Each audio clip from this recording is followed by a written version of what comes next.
Hello, Assalamualaikum warahmatullahi wabarakatuh. Ladies and gentlemen, students, fellow teachers, lecturers from my home university and also from other universities, public audience wherever you might be watching from, who hopefully will benefit from this series of lectures. Welcome to the Intercultural Communication Unit. It is my great pleasure to welcome you all to this unit. Over the course of the next 16 weeks and 16 episodes, we will be embarking on a journey of learning and discovery that I believe will be both rewarding and exciting and special to the students. I hope you will benefit the most from this series of lectures. Alright, let's start with imagining a scenario. Imagine being in a business meeting and you are hosting. You are Indonesian and there are 20 people from 17 different nationals and ethnic backgrounds. There, we have people who proudly call themselves as Japanese, Italians, Americans, Indonesians, Russians, Australians, and others. In what language will they converse, in your opinion? How would the Japanese hand his business card to the American? Will the Italian kiss the cheek of the Indonesian when saying goodbye? Will the Indonesian say the compulsory prayers, salawat salam, to the Prophet? Will the Australians pay the respect to the traditional owner of the land that they usually do in their home country? These are all the questions you need to answer in your mind now. So also, what topics would you choose as the conversation starter with the Russians? Can you be a little bit political in the situation in a way that you will express your opinion to them? Can you talk about something political and ideological? These are all the questions that also matter. And most importantly, do you think that there will be barriers of the communication that might happen, and so that we can find a solution? And this scenario will start the thinking of, okay, so if I am in a very multicultural setting, what should I do?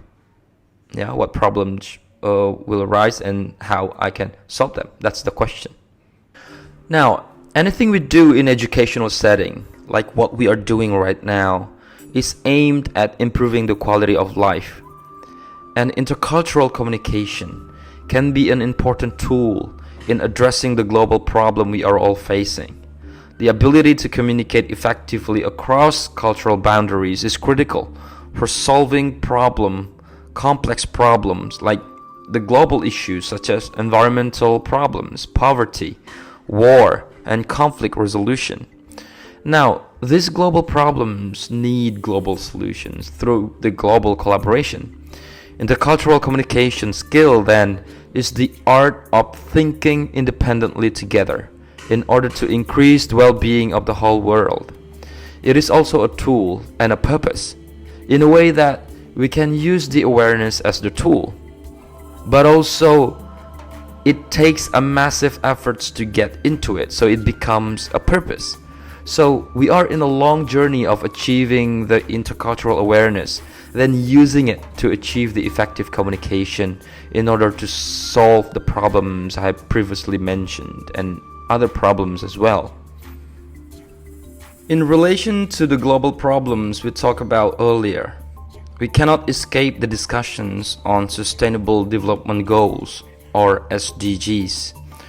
The Sustainable Development Goals are a set of 17 goals established by the United Nations in 2015 as the blueprint for achieving a better and more sustainable future for everyone.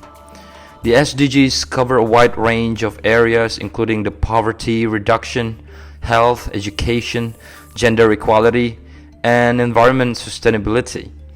Cultural awareness is an important component of achieving the SDGs, as it recognizes the important role that cultural diversity plays in shaping our societies and economies.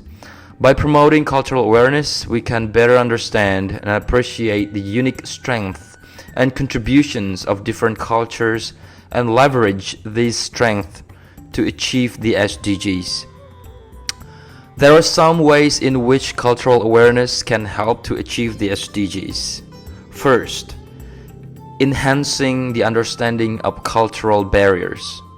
Cultural differences can pose barriers to achieving the SDGs. And by understanding the cultural norms and values of different communities, we can design more effective strategies and policies that are sensitive to these differences. For example, by knowing that Indonesians put a high value on personal relationships, community organizers working on health intervention can spend some time in building positive and friendly relationship with the mothers and childbearing age women before directly going to the technical intervention. 2. Promoting gender equality. Cultural norms and values can have a significant impact on gender equality. By promoting cultural awareness and challenging the harmful cultural practices that discriminate against women and girls, we can achieve progress towards achieving the gender equality, like as it says in the SDG 5. Third, ensuring the inclusive education. Education is essential for achieving many of the SDGs, including those related to poverty reduction, SDG number 1, and economic growth, SDG number 8. By promoting cultural awareness, we can ensure that educational systems are inclusive and responsive to the diverse cultural backgrounds of the students. Number 4, preserving cultural heritage. Cultural heritage is a valuable resource that can contribute to economic growth and sustainable development. By preserving cultural heritage, we can promote tourism, support local economies, and contribute to the achievement of the SDGs related to the sustainable cities and communities, as it says in SDG 11, and responsible consumption and production, as it says in the SDG 12. Overall, cultural awareness is an essential element of achieving the SDGs, as it promotes the understanding and respect for the diversity of our world and helps to identify the strategies that are sensitive to the cultural differences. We don't only deal with the global problems, but we also deal with the everyday life we face, meeting individuals. So there are many ways that intercultural communication can also help us grow as an individual. First, it increases the cultural awareness of the individual, because learning intercultural communication, it allows the individuals to gain a better understanding of different cultural perspectives, beliefs, and values. And this in turn helps to increase the cultural awareness, which is crucial for effective communication, build the respect and empathy across cultural differences. So here we understand first that, for example, Indonesian, as I said earlier, put an emphasis on personal respect to the elders.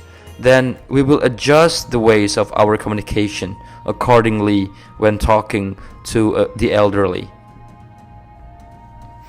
And another example is probably if you hear the prayers call coming from the mosque, if I don't understand that this is a part of the very embedded part of the culture, I might be offended. But if I understand that this is a very important community tool to be in a closer knit of a social group, and that we will understand that this prayer call is something to tolerate, it's not something to, let's say, eradicate. Number 2, it helps us improve communication skill. Intercultural communication skills are crucial for effectively communicating with people from different cultural backgrounds. I've mentioned this repeatedly, because learning to communicate with people who have different cultural norms and communication styles can help to prevent misunderstandings and conflicts. By learning intercultural communication, for example, we will be able to properly adjust our attitude when talking to people who come from communities that usually speak in louder voice. And in Indonesia, for example, you might know people who speak louder, not because their individual characteristic, but it's something that is prevalent in their community group. Number 3, it enhances the personal and professional relationships. Intercultural communication skills are important for building strong personal professional relationship across cultures. And by understanding and appreciating cultural differences, individuals can build trust, respect, and empathy, which are essential for successful relationship.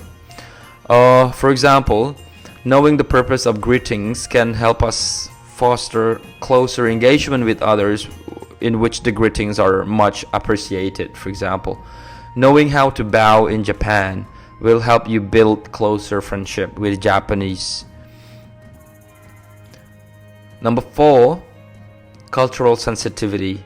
Intercultural communication teaches individuals to be culturally sensitive and aware of the diverse cultural backgrounds of others. This helps to prevent stereotyping and prejudice, which can be detrimental, can be dangerous to personal professional relationship. And knowing that stereotyping our friends from a certain religion and that a certain age group can only have certain characteristics is bad. And by knowing that this is bad, it will help us become better human being with respect and dignity. Alright, youngsters, us, everybody here who identify as young. And now, young people have a very crucial role to play in achieving the Sustainable Development Goals, and this includes the students at universities and high schools, and even younger people. As the largest youth population in history, young people have a unique perspective and energy that can contribute to shaping a sustainable future for all. And there are some ways in which young people can play a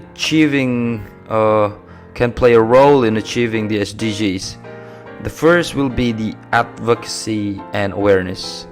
Young people can play an important role in raising awareness about SDGs and advocating for their implementation. By using social media and other platforms, young people can help to promote the goals and encourage others to take action. Number 2, innovation and creativity. Young people are often at the front row of innovation and creativity, and by harnessing the skills and energy of the young people, we can develop new solutions to address the complex challenges posed by the goals that we try to achieve. Education and training will be the third. Education is critical to achieving many of the SDGs. I mentioned earlier that it is very crucial to the poverty reduction. There is no way that we can alleviate poverty without educating the people, and we see the relationship here is very didactical in a way that you increase the economy and then you can have better education. You increase better education, you can have better economy. So the education and training and the youth can play a very important role in some of the aspects of the SDGs that we've been talking about. Number 4 will be community engagement. Young people likes to be engaged, and young people can play a crucial role in engaging their communities, not only in the village but also in the urban areas, in the poor area of a city, for example. Organized events can be facilitated. We can hold workshops and other activities. And young people can encourage their peers and other community members to take action towards achieving the goals. Last but not the least, young people can play their role in the evaluation. Young people can play a role in monitoring and evaluating the progress towards the SDGs, and by collecting and analyzing data at the local level and also at the governmental level, young people can help to identify areas and in which the progress is being made and where more work is needed.